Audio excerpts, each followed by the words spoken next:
My oh my, there's just so much to talk about, and I think I say that every time that I open a show, because it's just true. And if I had 2 hours of my time to just spend yapping, about all the stuff that's going on in the world, all the stuff on my mind, all the stuff I come across during my day, I would. I mean, my gosh, I would spend that 2 hours quite easily. But we try and keep it short. We try to keep it 20 to 30 minutes at the most. We'll see. We'll see how today goes. There's just so much. Like we're back at war. And like that's a big thing. And yeah, for my own mental health, I can't talk about it. It gets my blood boiling. I mean, the whole June 14th thing. It was a sham. It was a lie. Okay, there was never gonna be peace. There never was peace. And now we're going back and forth again. Shooting at each other. The U.S. and Iran, and no peace in sight.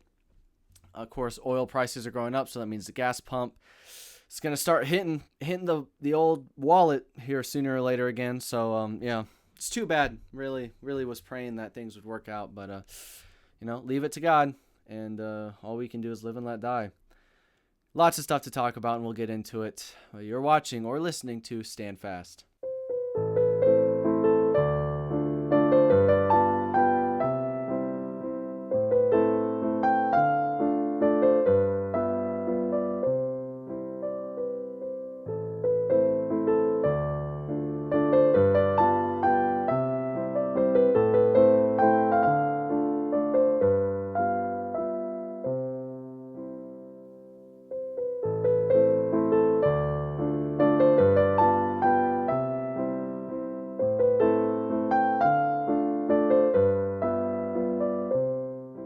So, for those of you who are watching, I'd like to just off the bat apologize for my appearance. First of all, I understand discarded the jacket and the tie in favor of something a little lighter, little looser, you know, a little cooler, for my own sake, because I don't know if you guys, spend any time in Kansas during the summer, but the weather's horrible. And like my room, where I record just has like subpar AC. So it's like boiling hot in here most of the time. And as much as I love to dress up, and you guys know, and I've talked about this, I'm a cornball. I love dressing up. I like wearing the tie, the jacket, acting like I have dignity and like I, care about some conservative heritage. I like all of that, but at the end of the day, I got to cut myself some slack. And so we're going to do the Friday episodes like this. We're going to keep it chill. I did this, I think the last couple weeks, and so I'll probably keep doing it just for my own sake. I also I don't know if you can tell, I cut myself like 12 times shaving before this, and then my hair is a wreck. So I just apologize for all of that right off the bat. So, if you are watching, you can always just, turn off the video, just audio only. Go to Spotify, go to Apple Podcasts. I think YouTube even has like audio only now. You can do any of that to avoid having to watch me as I rant. But anyway, just to get that out of the way. Also, today's drink, Zevia. If you don't know what that is, Google it, let me put you on. This stuff's great. Okay. It's, again, it's another drink I would consider far better than alcohol. Of course, I've never had alcohol, but I'm just assuming, considering it's not gonna take your sobriety. It's bubbly. It's like a healthy soda type deal, if that exists. Love it. This is the Dr. Pepper knockoff version, but yeah. So that's the drink for today. And then the topic for today, okay, Stephen A. Smith.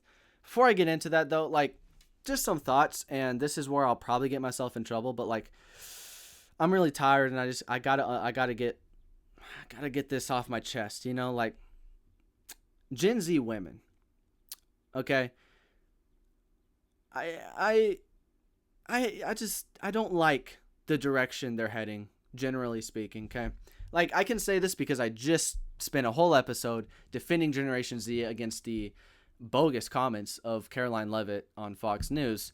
So I can talk about this, but there's kind of a dichotomy, I believe, in Generation Z where you have the men of Gen Z, specifically like the white, like real American white Gen Z men, who I think really honestly, for the most part, are trending conservative, or at least they're kind of trying to search for truth. And so might come to different conclusions on that, but I feel like in general, they're heading in the right direction. And I think most people would back me up on that. I'm not super optimistic about it. I've talked about this before. I think the hype there's a little too much hype surrounding Gen Z's returning to the church, Gen Z is becoming more conservative. I think it's a little overhyped, but there is I think a trend in that direction. Gen Z women, on the other hand, are like driving off the cliff. Like they're going the complete opposite direction.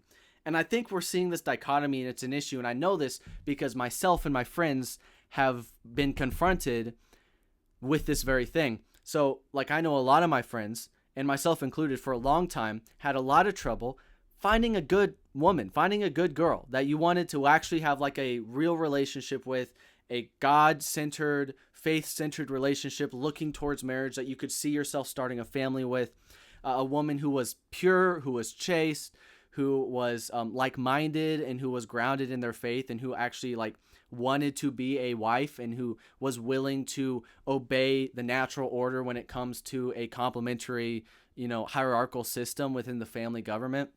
Like, that's such a hard thing to find nowadays, is what I'm saying. Like, I had a hard time finding it, and I'm one of the lucky ones. Okay, praise the Lord. Okay, I have a fantastic girlfriend who very soon is going to be my fiance, who is just absolutely drop dead gorgeous, intelligent, like-minded, grounded in her faith. I could go on and on. She's the greatest person I've ever met. My favorite person ever. I love her so much. But I'm one of the lucky ones. So like I got really lucky, and I had to like go like several states away to find her. Like I had to go to school in Florida to meet her, and she's from Pennsylvania and I'm from Kansas. So like I had to go jump through a lot of hoops just to find like one like marriageable girl. Like my other friends have had similar situations. I have a good friend of mine who's about to get married. Praise the Lord. And he had to also find a woman from a different state. Like they just don't exist anymore. They're anomalies. Like you find one and you're like, oh my gosh, it's like an alien, like you don't know what to do. You get like, it makes you even like doubly nervous because it's already hard enough to talk to women. Anyway, I'm just kidding. But yeah, it's like this trend where, some of the guys at least really want to start families. They want to, get back in church. They want to do something substantial. They don't like the trends of society, and they want to go back to something that used to be a part of American culture. This is a message for Kansans. You may have heard talk of an upcoming vote to amend the Kansas State Constitution. Now, the murderous horde of pro-choice baby killers would like to convince you that this amendment politicizes the Kansas Supreme Court. However, this is not the case. In fact, the Kansas Supreme Court right now is largely run by the bureaucrats who appoint the justices. Kansans have no say in who presides over the all-too-powerful Kansas Supreme Court. It is through this bureaucracy that progressives have managed to keep Kansas abortion-friendly and make our great state really the abortion capital of the Middle West. However, this coming election, we have a chance to take control of our judicial system. Voting yes to this amendment will allow Kansas voters to determine who gets elected to the Kansas Supreme Court. The people of the free state of Kansas deserve better than bureaucracy. So vote yes on August 4th. Yeah, I don't know. It just feels like that's the trend. Like, am I really off my rocker here? Like, am I completely off? Like, I just feel like just women are way worse off in society right now overall, not just Gen Z. I'm talking like from the boomers all the way to Gen Z. Women are just way worse off. And you have to wonder, were there any, major societal trends that contributed to this? Like maybe any legislation that may have passed, some, maybe even a constitutional amendment that might have changed things in American culture. Who knows what it is, And I'm not saying anything. I'm just, I would never imply that we should repeal the 19th Amendment. But anyway, we'll get into the Stephen A. stuff. So Stephen A. Smith, for those of you who don't know, he's like a sports commentator, famous for his hot takes, many of which I disagree with, but very entertaining, very good at his job when it comes to sports analysis. Brilliant man. He's also gotten into the political realm. He's a Democrat, I believe. He's definitely on like the liberal side of things, but kind of tries to like get into that moderate common sense zone, kind of like the Bill Maher's of the world, where they're still definitively liberal and Democrat, but they're not off the rails type, they try and make themselves at least appear like they're normal people. So I appreciate that from Stephen A. I do.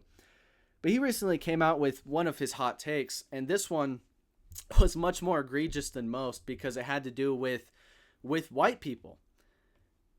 and specifically the Los Angeles Lakers. And so I'll show you this clip here. Now I'll give my input, and then we have another clip we'll look at in a little bit as well.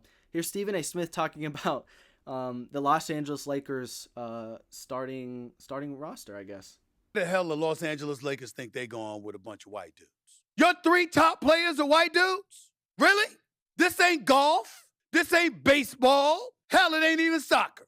What y'all think this is? It's basketball. In NBA history, when have you seen your 3 most prominent players on a basketball team all be white? And that takes you to the promised land. Somebody got to say it, so I'm saying it. This is basketball. I'm not complaining. I'm simply making the point. The Los Angeles Lakers, you ain't going anywhere being led by 3 white dudes in today's generation of basketball. I'm letting you know right now, it ain't happening. And Luka's a bad brother. And Austin Reeves is no scrub. And they both have earned what they have earned. And then with LeBron James or some other brothers, I get. But those 2 and Walker Kessler, you ain't scaring anybody with that. And Rob Pelinka has done made this white dude central. No wonder LeBron James walked out the door. Yeah, interesting comments for sure. And on that video specifically, I was just looking at this while I was watching it. The top comment on that video says, "If a white dude said it the other way," which is like, that's the epitome of the thing here, of the issue here. Is Stephen A. comes out on his show and talks about how ridiculous it is that the Los Angeles Lakers have 3 white guys leading their team, and how there's no way in the world that they could ever make a playoff run. They're not getting to the finals. There's no way that they're going to accomplish anything with 3 white dudes leading their team. But if a white commentator, a white sports commentator,